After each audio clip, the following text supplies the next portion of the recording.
Board of Appeals meeting is going to come to order. First, we're going to start with the pledge of allegiance to the flag.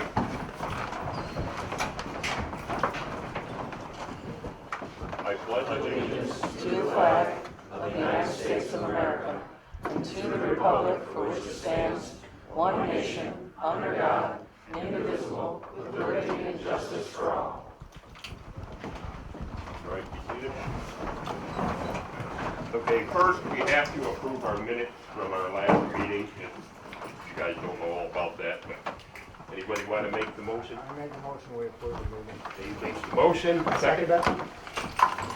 Okay, all in favor of approving the minutes from the last meeting, say aye. Aye. Opposed? Carried. Okay, tonight is the public hearing for the 3 variances proposed for the wind turbine up on Drybridge Road. At this time, we're going to open the hearing, and the clerk, I need a motion to open the hearing. I motion. I second. Seconded by Dave. Okay. All right, notice is hereby given that a public hearing will be held by the Alexander Zoning Board of Appeals for an application submitted by Dale Spring to construct a wind turbine on Drybridge Road in the town of Alexander, New York, tax map number 12-1-15. Said hearing will be held on Tuesday, June 7th, 2022 at the Alexander Town Hall at 7:05 p.m., at which time all interested persons will be heard. Written comments will be accepted prior to that date.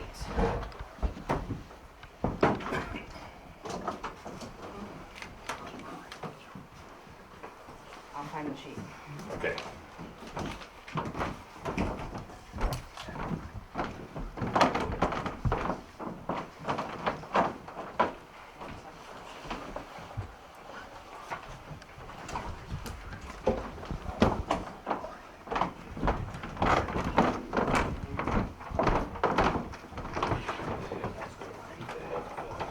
Do we have them speak first? Yes, I think we should.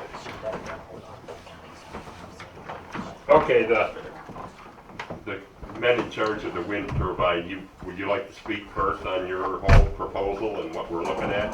Sure And thing. then we'll go with the comments after that. Yep, no problem. Thanks for having us and getting together after a reprieve.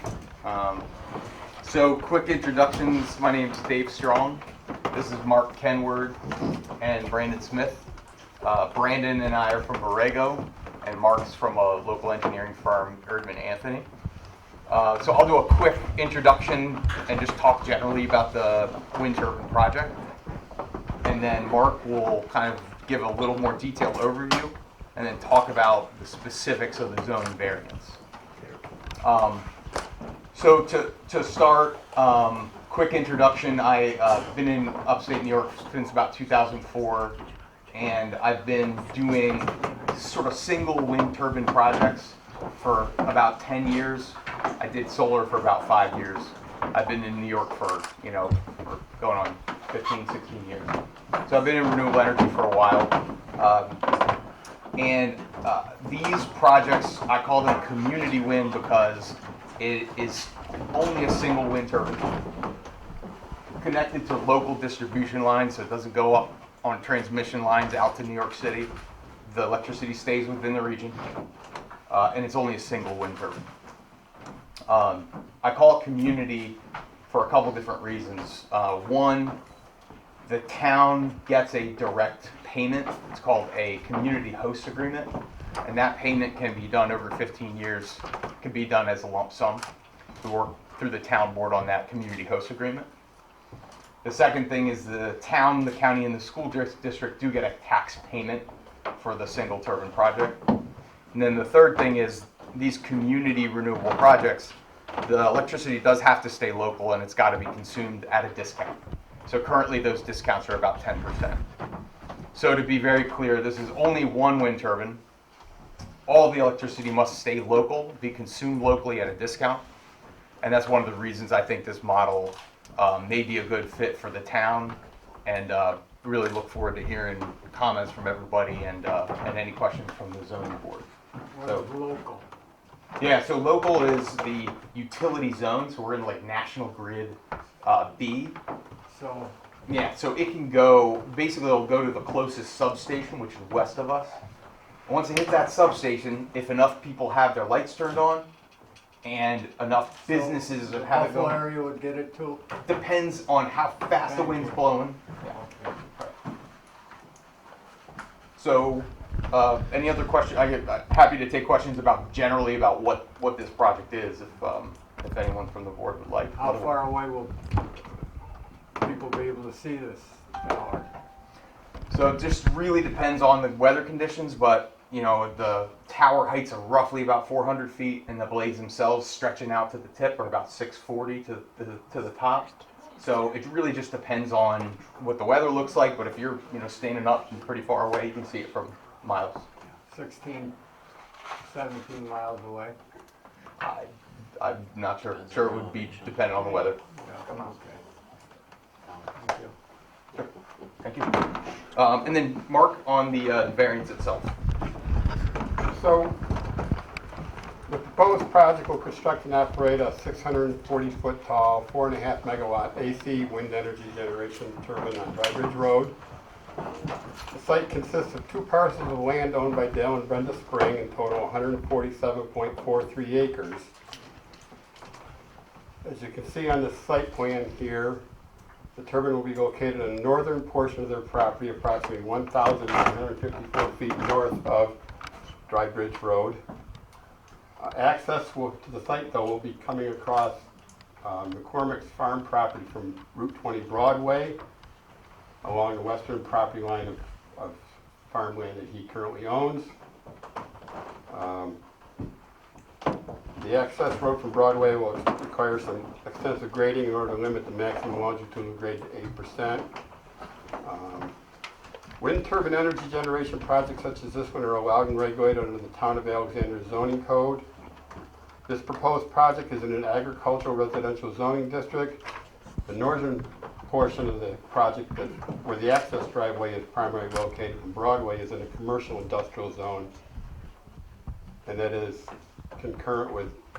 is concurrent with and parallel with Broadway Road. Wind energy conversion facilities are allowed in agricultural residential zoning districts by the Town of Alexandria zoning law, and they are also allowed in commercial industrial districts upon issuance, and both are contingent upon issuance of a special use permit. The town's wind energy conversion facility design criteria includes a maximum allowed height of 500 feet from grade level. And for this site, the proposed tower height to the top tip is 640 feet, as Dave mentioned. And one of the variants being requested, and it's through the Zoning Board of Appeals process, is for that height variance. I don't know if the zoning board has seen the photo simulations that have been done around the site. We have them with us. Sure.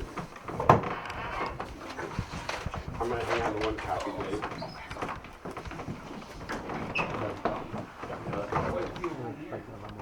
There should be. I thought I made enough. I don't need that.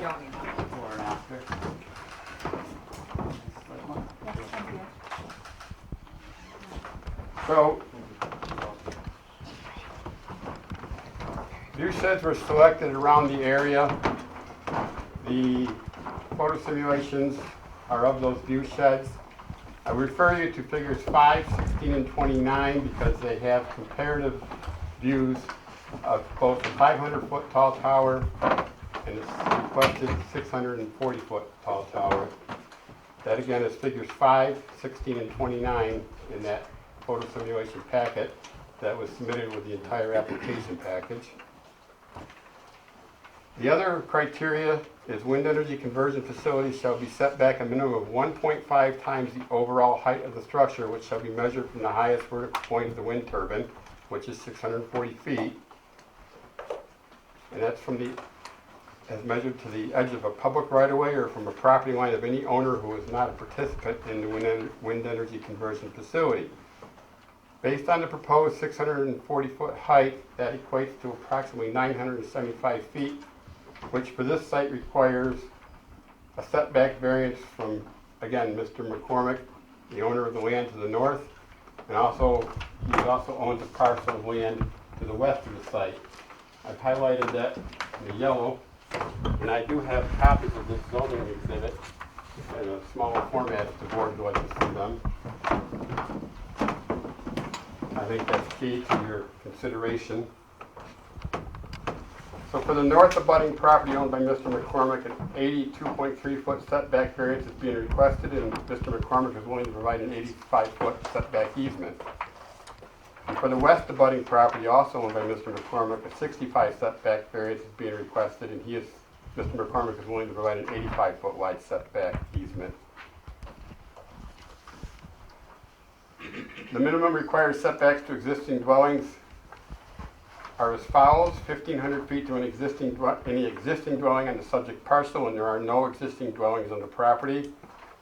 1,500 feet to the nearest off-site residence. The distance to the nearest off-site residence is 2,170 feet, which is the Kramer property on the south side of Drybridge, located to the south of the project.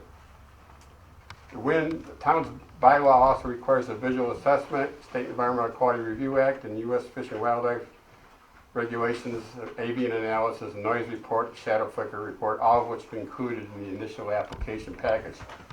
Tonight we're here to focus on the 3 zoning variances, height and the 2 setback variances, to the north and to the west. Thank you. You're all set? Yep. Okay.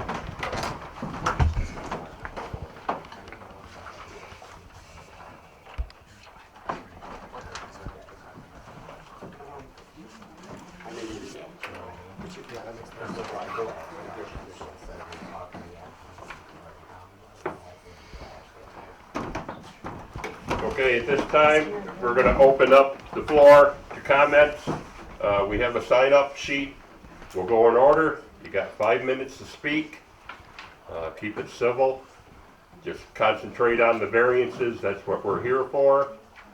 And we will start off. Frank Morse. Hi, my name's Frank Marsh. I've lived on Molasses Hill for 80 years.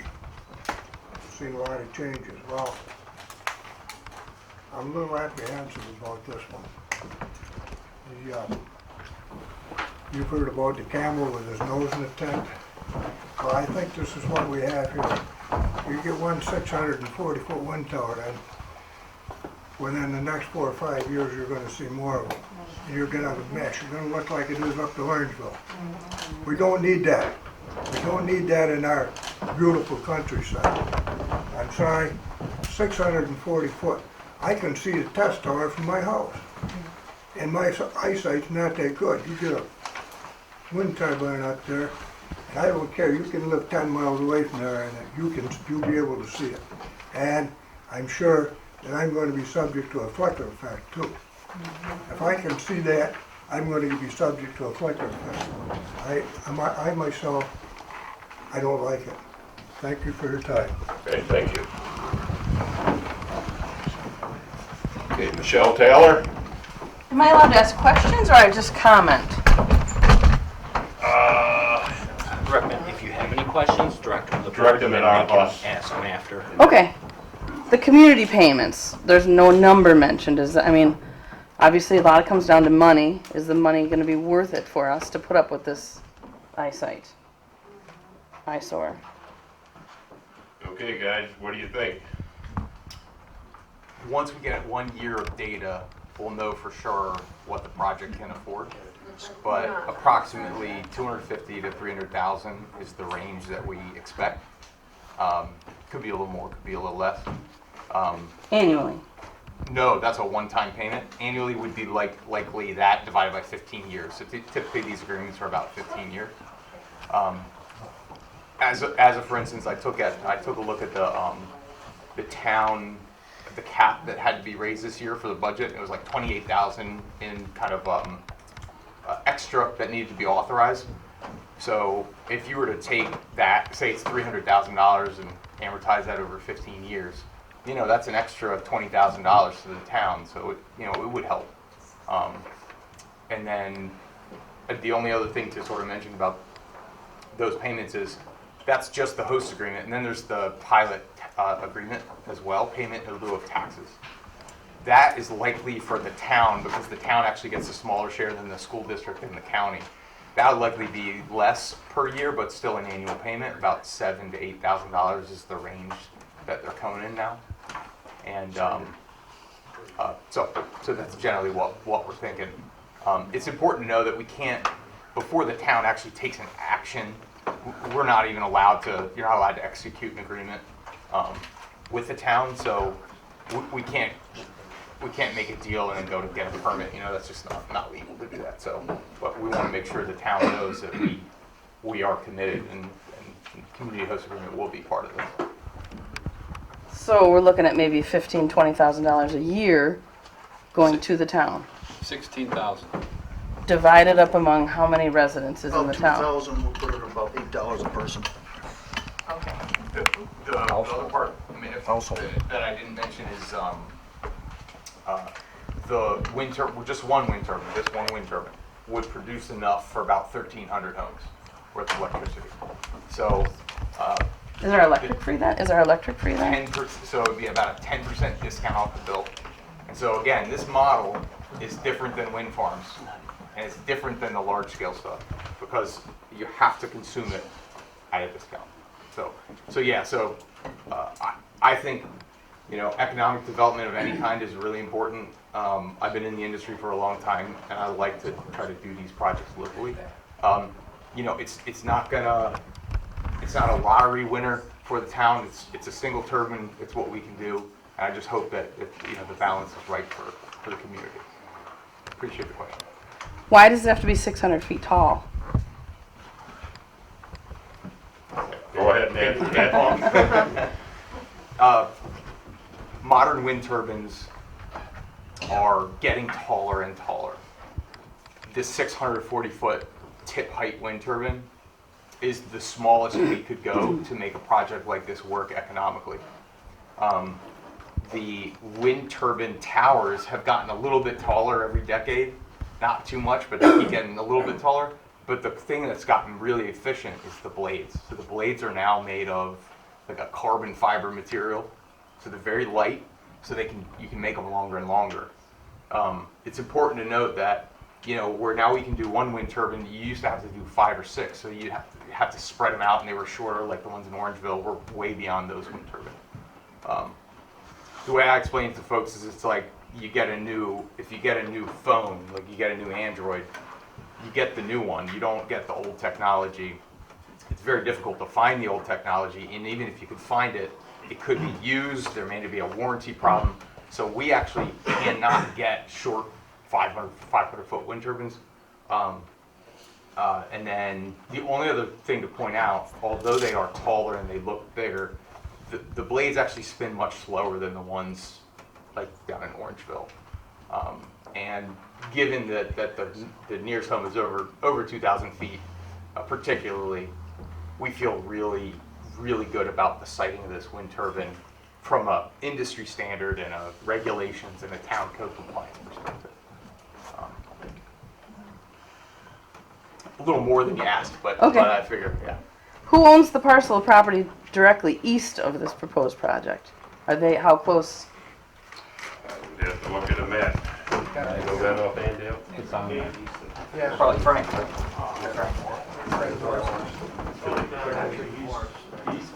Yeah, you're east. John Partridge. Oh, okay. And also Patrick Morris. The woods are Morris. Do you approve this variance and then do the flicker studies and all the other environmental studies? We have to run it through our Board of Appeals first, and then it goes back to, help me out here, The Matt. planning board. The planning board. I mean, nothing's set in stone yet. Right. It's got to come through us about the variance changes. And then we go from there back to the zoning board, the county approval yet. None of that has been done yet. Right. We've gone through the county planning Or board. you have gone through them, okay. Tonight's meeting is specifically about, the zoning board of appeals only reviews the 3 variances requested. The rest of it, as far as those reports, were submitted with the full application, but that's a job for the planning board to review, as well as the town engineer. Okay. Looking forward, if you approve these, I mean, does the town prepared to approve 5 more, 10 more, 20 more, whatever, or will they be putting a limit on how many are gonna be allowed in the town? Yeah, that's a tough question. I mean, the applications would have to present themselves first, but I don't believe, I can't speak on behalf of the planning board or the town board, but I don't feel that they would use this as precedent. Okay. So each application would be considered its own project and be reviewed as its own project. Does the town board have any say in it at all? Yes. Really? Yeah. State of New York wouldn't be the lead agency on this? Lead agency is only for the seeker, the environmental review process, but the town board, according to our code, for wind conversion facilities, the town board does have final say as well. Okay, you all set? One question, last question. If approved, would the work be local labor, or would they be bringing out-of-state contractors, and would it be union work? You can answer that. So we do prevailing wage, typically union, in wind construction. So it's actually something I'm proud of in the industry. We've, wind turbine construction is mostly high-skilled labor. So you got good iron workers, there's a lot of hydraulics, there's a lot of electrical, obviously there's crane work. So the wind industry does prevailing union. I've yet to sort of reach out to the local union reps out here to talk to them about the potential construction phase of this, but Typically, in your experience, are the contractors local, or do they come from Oklahoma or other states? it's just typical labor, such that you got a general contractor that usually hires a bunch of smaller companies, but the labor's drawn pretty much locally from the union shops. Very good. Yeah. Do the blades still come from South America? To be honest with you, I have no idea where the blades will be manufactured. Orangevilles are. The actual That's why they broke. components for winter. Sorry. Wait Should I your just- turn. No, we gotta keep the questions to the ones that are signed up, so, okay, we're gonna move on to the next one. Johnny Partridge, you're gonna speak. Well, I do not reside in Alexander, I reside in Batavia, but I have 80 acres and I pay taxes in Alexander on Drybridge. I have property directly to the east of this project. It's farmland, but I guess my comment is, and my challenge is to everyone. In Batavia, I have 3 turbines of my own. My carbon footprint is 0. I produce enough electricity from my wind to cover my hot tub, my electric clothes dryer, and everything.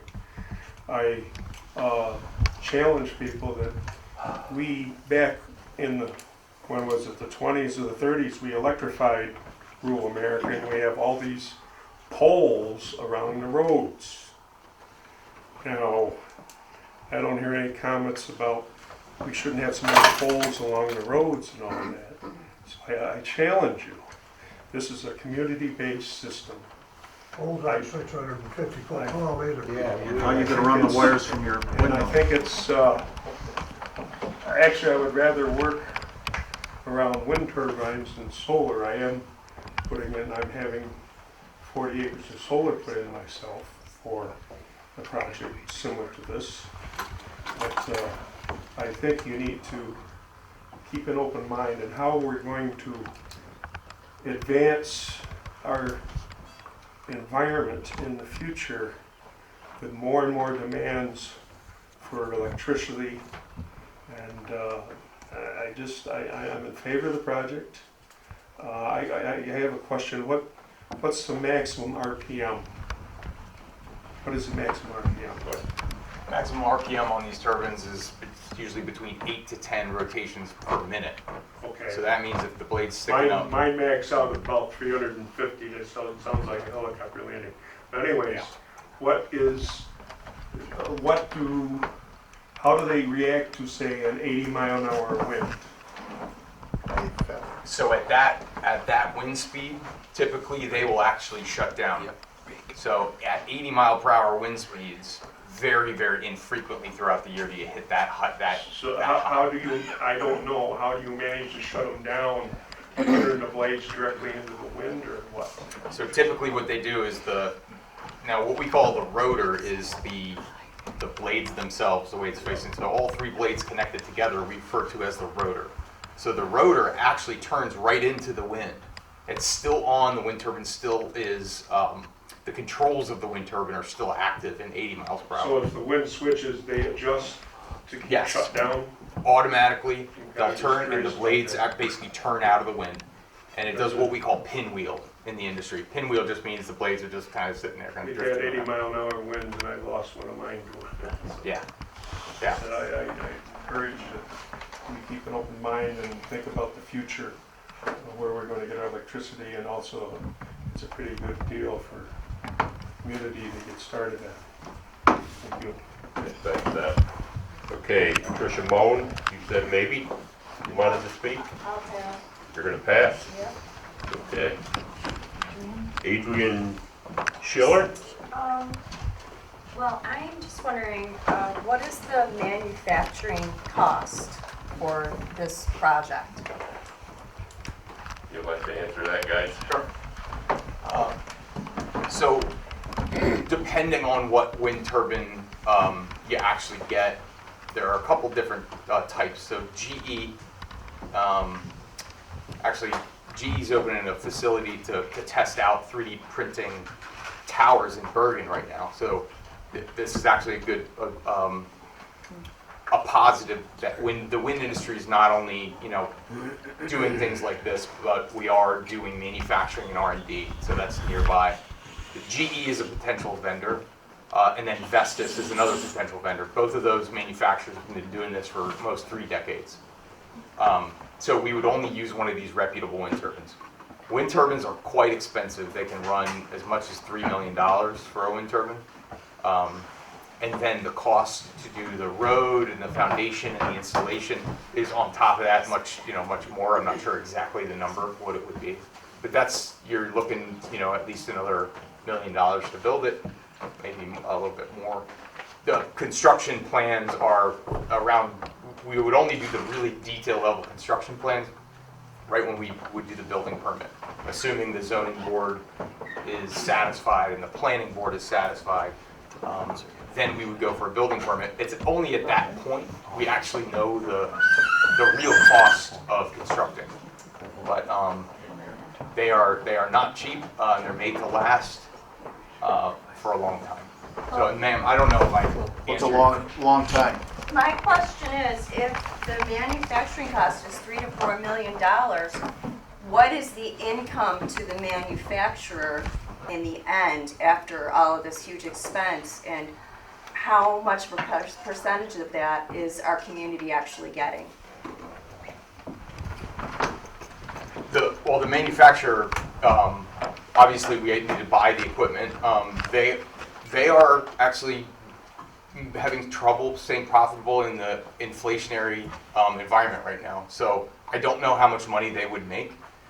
It's GE and Vestas. They're no dummies. I'm sure they would make enough money, but they're not making a heck of a lot of money these days. As far as a proportion of what the town will get, I will say of all wind and solar projects in the state, this is definitely the best deal per megawatt that exists. And I can't do this kind of project everywhere in New York. You can only really do these projects when you have all these things come together. A town with a bylaw that seems appropriate, wind that exists, and decent parcels with appropriate setbacks for safety. There's not many of these in the state. So with respect to what kind of deal the town is getting, it's the best deal going. Okay, do we actually have enough wind here? I mean, there are days when wind doesn't blow at all and it's just calm, and I've always wondered, why here? It's a great question. I started in the industry actually installing those meteorological test towers that you see out there. And we do that, we actually stick those up to answer that question exactly that you're saying, which is how many days is there no wind, and how many days is it windy, and is it windy enough? It is typical, and folks that follow the weather closely understand winter, kind of late fall, the shoulder seasons, and the early spring. That's when you're really ripping with the wind. Summertime, you always have a bit of a lull. Especially these modern wind turbines with the very light carbon fiber blades, believe it or not, they can make decent electricity even in really light winds. And then the other thing is once you get up above the trees, which is one of the reasons we kind of have to go tall, that wind actually is much more consistent than it is when you're down on the ground. So the short answer is we don't really know, and that's kind of why we have to measure. I've been doing this for a while, and there are good indications that there is enough wind, again, for a single turbine project here in Alexandria. Thank you. I don't have any more questions. Okay, thank you. Charlie Woodruff?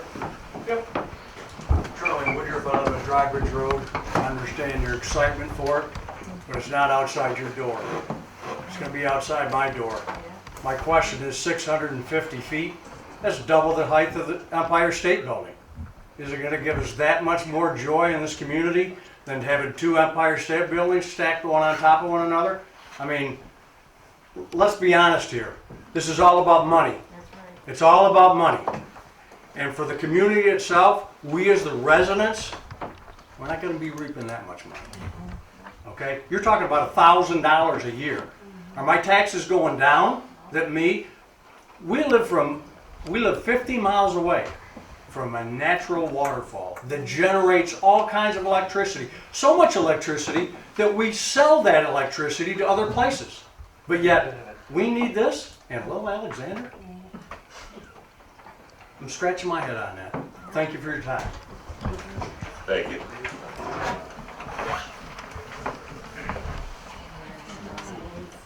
Mary and John Volpe? Here's a question. Is there any other 650-foot turbines within New York State right at this time? No. Yeah, because everybody's fighting them right now. Okay, over in Barry, they want to put up 30-some wind turbines that are 60. The 650. That's what they started with. Now they want to go to 850. What I have here for the board. I got this. If you look in the right-hand corner, there's a tiny little house. This is a 650-foot turbine. And I'd like to show everybody, okay, if everybody can see it.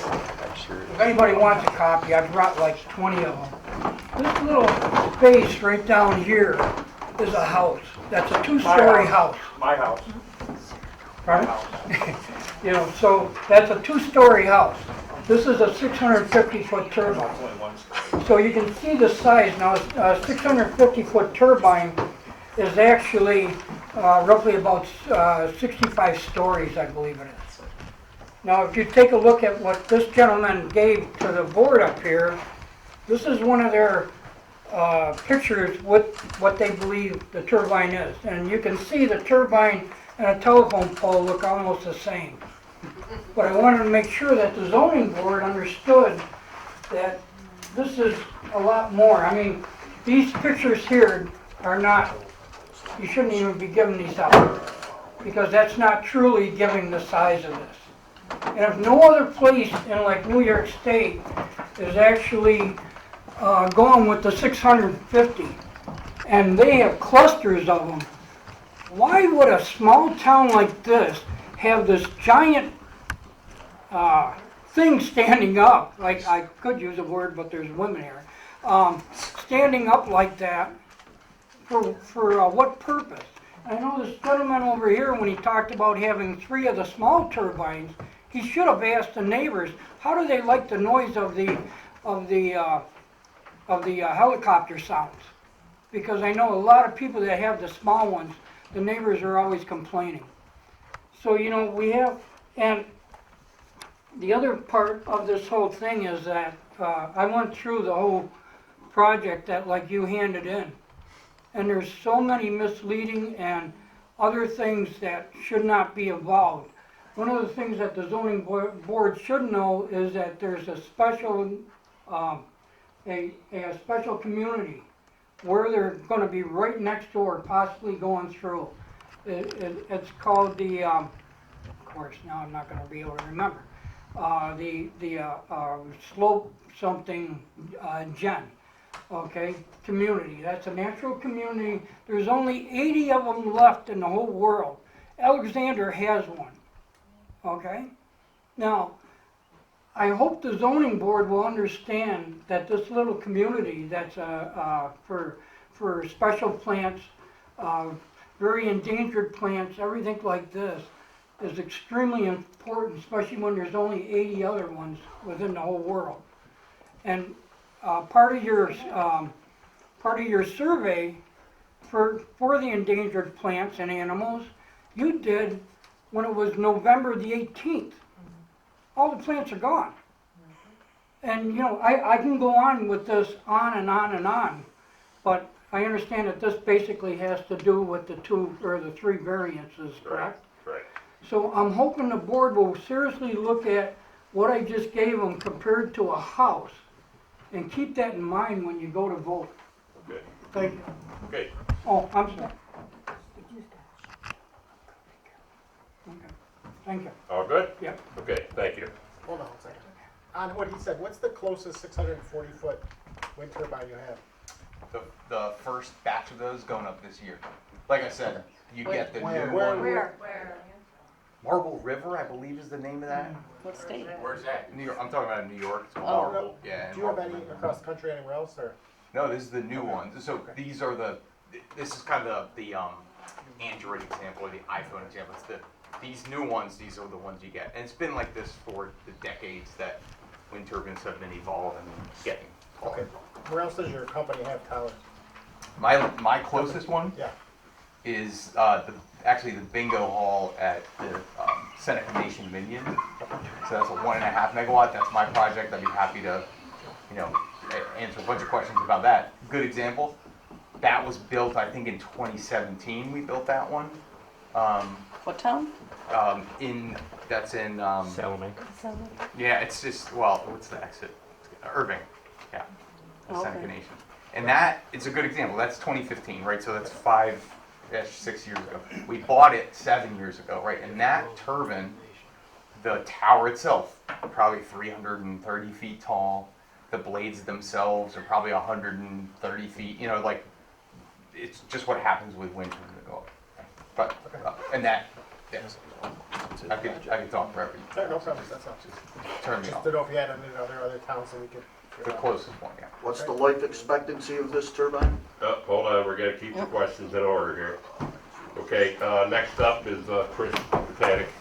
My name is Chris Bertanek, and this isn't my first time dealing with this issue. I live in East Bethany, Linden area in particular. Grew up in Alexander here, Goodman Road.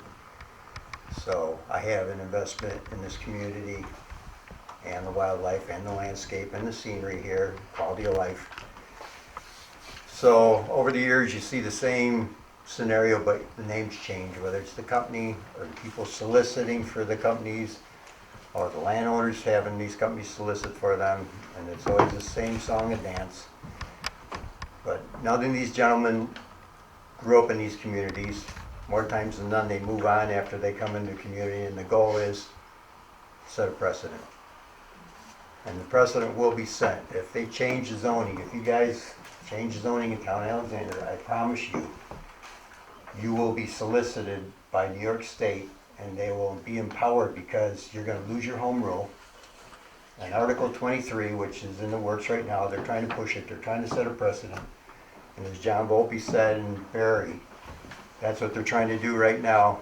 And they got their foot in the door, but unfortunately and thankfully, because of Iroquois Wildlife Refuge, they had to move forward the turbines because they're in the flight zone for the eagles and migratory birds and other protected wildlife. So that's on the back burner there. But once they get their foot in the door, and this is how they do it, You get one turbine in, you change your zoning. Article 23, they're waiting for a town to do this because it's gonna set a precedent. And wherever you said that other town is at, they'll come in, they override home rule. Anybody that hasn't read Article 23, read it. And it states right in there that the agenda, when Cuomo was in there, is to blanket New York State with green energy 100% by 2040, 70% by 2030. And the goal is to make New York State our new electrical provider. They want to get into electrical business, and they're going to do it this way through the state. And once they do, Nard Mohawk, you're not going to be paying your bill in Nard Mohawk, it'll be New York State. That's their goal. And that's why they give all these tax breaks to these turbine companies and these tax incentives. So that's how these companies come in. You ask about cost. Very little cost for them to start up. They get tax subsidized money. Back in, 15 years ago when they came into Bethany and Invenergy was there. And I'll say in part to Mr. Partridge, I'll accept your challenge because those poles out there look like trees to me without branches. I can live with that. And they average 60 foot tall. Okay, so when Invenergy said, what are you going to do? Yes, we need new energy, right? And I mentioned 15 years ago, subsidize our homeowners. Give everybody 1 or 2 panels. If you can't put them on your roof, put them in the backyard. Then upgrade the infrastructure so we can feed and relay back in. Then give us a discount. That's a subsidy that we're all going to benefit from, not the chosen few that are going to benefit. And that's what's going on. So if they want to subsidize somebody, why not us? You know why? Because it's easy to keep us under their thumb and not have our independence. And that's where it would go, because we would start to get energy independence. And I guarantee you, 2 or 3 or 4 panels in our backyard, you multiply that times hundreds of thousands of people in New York State, is going to provide more energy than any of these projects they put in. Not to mention, like John was saying, they're destroying the environment. And then the process, they clear-cut trees. I've seen the projects. They clear-cut. Then the manufacturing, the emissions for what they put in the air, it'll never even out. Everything that they do is overseas or in the South America, where there's no regulations. So they're spewing all this crap in the air when they're manufacturing. They don't tell you that part. It's never going to balance out. It's a wash. So who benefits? It's a money grab and it's a power grab. And I'll reiterate again, once you change the zoning, it isn't going to matter what your setbacks are. Not going to matter what your heights are. Because Article 23 in the state of New York will steamroll you.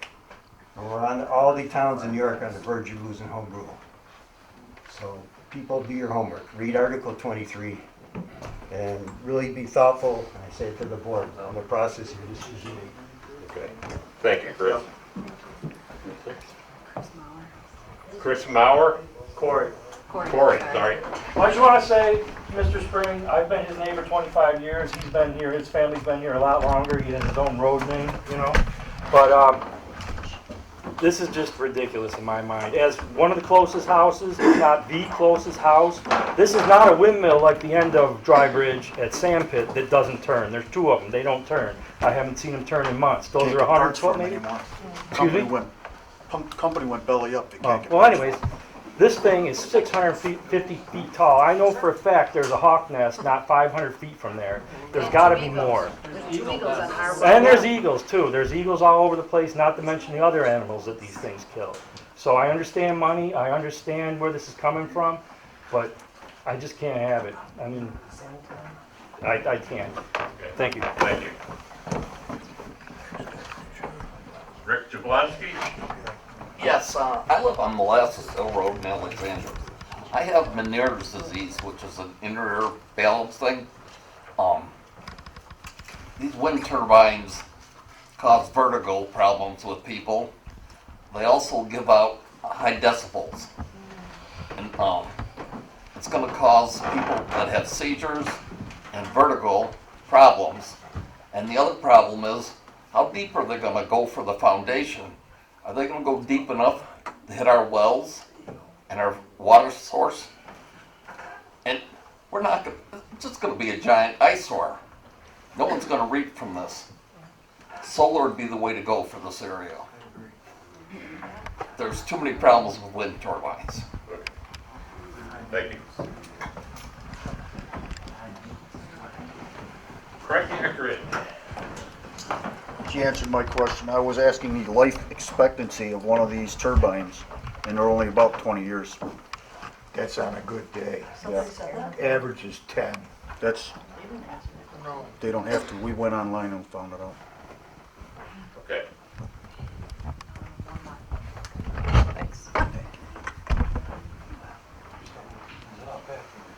Okay, we only got one more. Lynn? Lamonto, Okay, you said it. former resident of Orangeville. I have vertigo. Okay. I had to move. My house was right on the hill between Orangeville and Sheldon. The engineers came up and they said, "Oh, I'm sorry." You know why? I couldn't sleep. I couldn't figure out why I couldn't sleep. We could put a glass of water on our deck and watch it vibrate. We had to move. We sold and we left. My grandkids, they missed that house. But I can't go back. The other thing is, it is a money grab. If you allow this here, they're going to head down to Arcade. They're going to head up to the lake. They're going to put them all the way through. That's their plan. There are two things I need you to know. Stand up for your rights, your property owners. You're not going to benefit. The first day they turned the turbines on in Orangeville was hunting season, opening day. The blade exploded right over the hunters. It was amazing. Nobody got hurt. I couldn't believe it. Debris all over the place. Would you guys move here after you build it? No answer. Say, answer. So, Go ahead, at this answer. point, Let's hear it. Yes, I wish I had one in my backyard. I've been doing this for 17 years. I've been doing this for 17 years. And try to resell your I know what I house. do. I know why I do it. I believe in it. I wish I had one in my backyard. That's my honest answer, man. I lost $50,000 on my home when I sold it. I am not a fan. There is Richard Lippis or Gary Abraham. Get together, figure it out, call one of these gentlemen, and get busy. I know you guys want your money. I know you want to do the right thing with whatever for green energy. Look at solar. Look at something else. These are not the answer. They can push them all they want. I have a friend, all he does is calculate the amount of money that these turbines generate on the grid. It's a money grab. The other thing is, sometimes the grid can't accommodate. That's the other problem. They shut them down. They want to bring in lithium batteries. They want to put that power in the lithium batteries in your backyards. Any of you guys, engineers, you know anything about lithium? It catches fire, doesn't it? You know. But that's my call. Okay, well, thank you. Okay. Okay, that's the end of anybody that signed up to speak. I'm going to speak on behalf of the board. We have not made any decisions. This is all about the changing of the amendments here.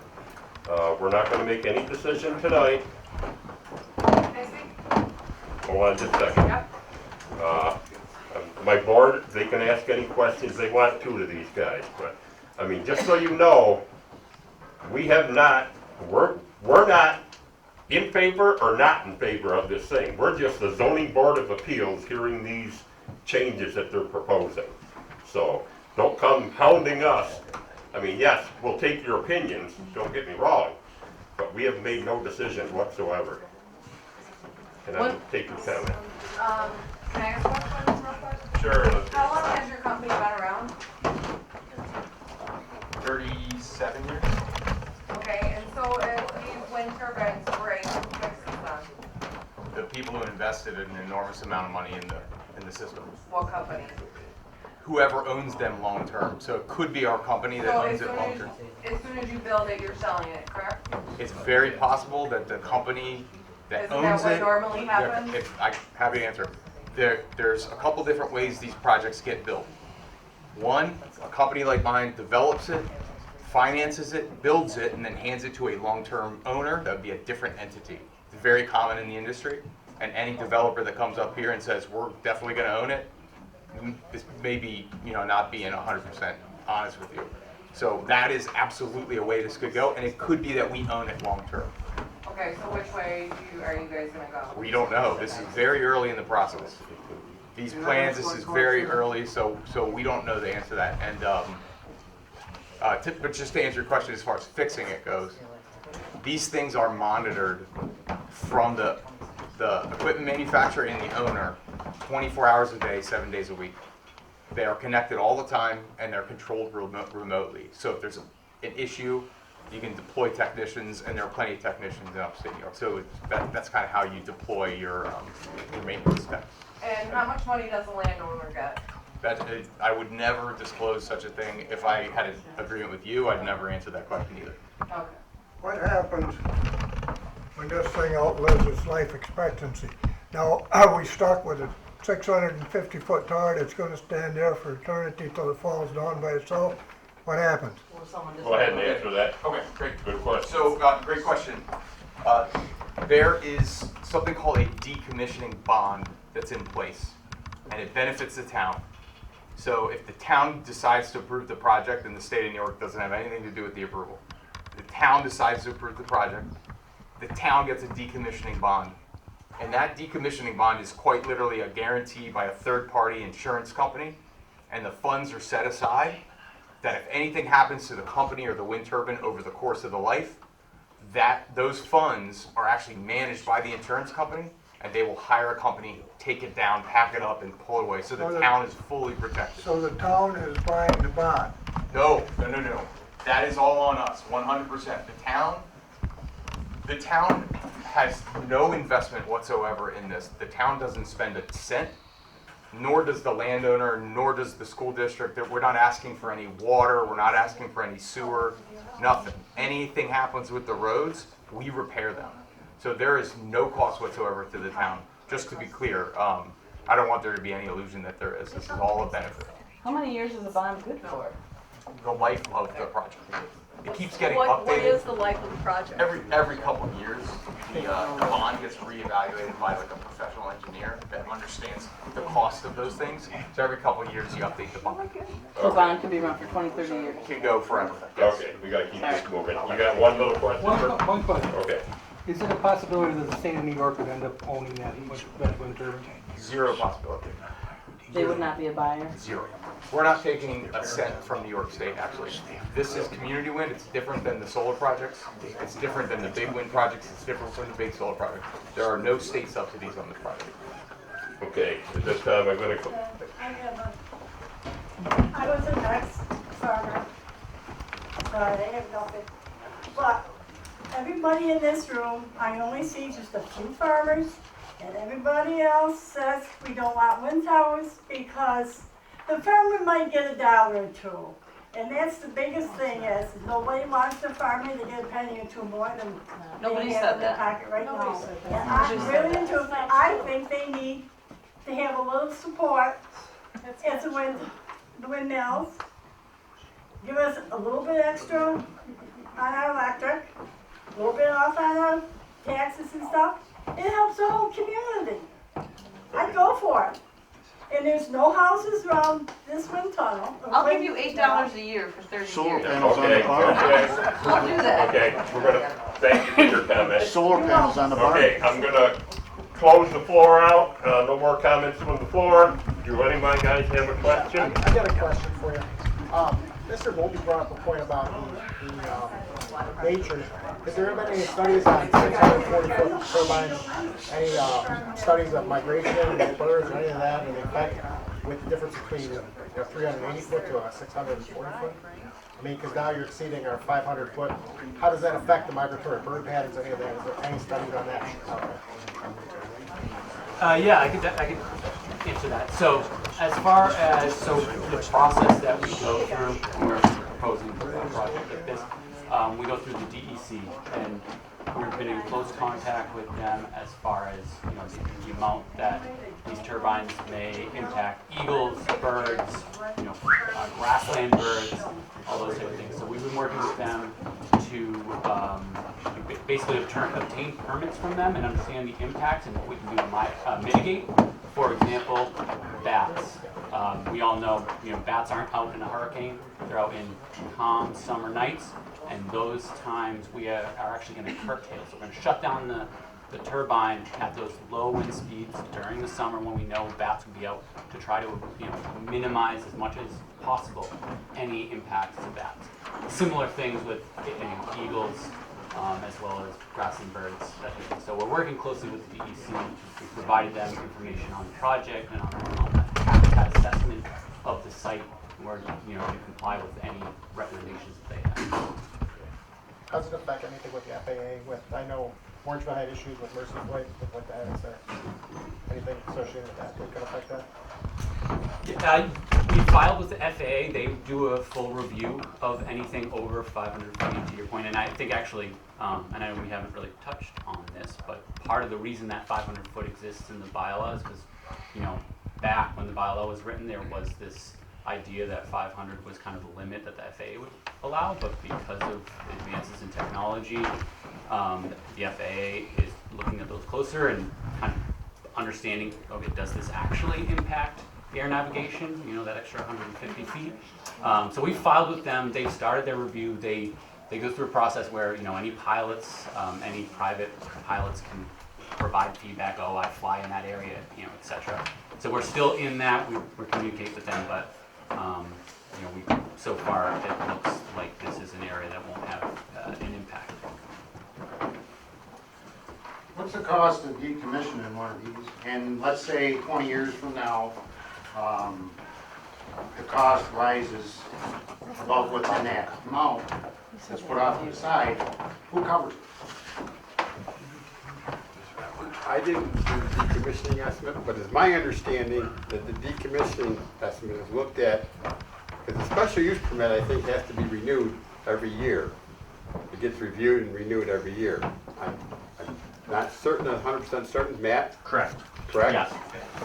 The renewal, every year or every 2 years, the town is supposed to have the decommissioning estimate reviewed, and the amount will increase accordingly with the cost of construction, and in this case it's deconstruction.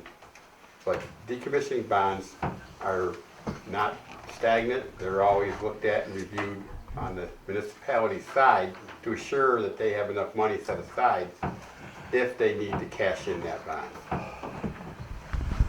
If I'm wrong on any of that, Matt, correct me. Nope, you're spot on. Thank you. Okay, at this time, we're going to close this meeting. I need a motion. Motion. Dave, seconded by Dave. All in favor, say aye. Aye. Opposed? Okay, this meeting is officially closed.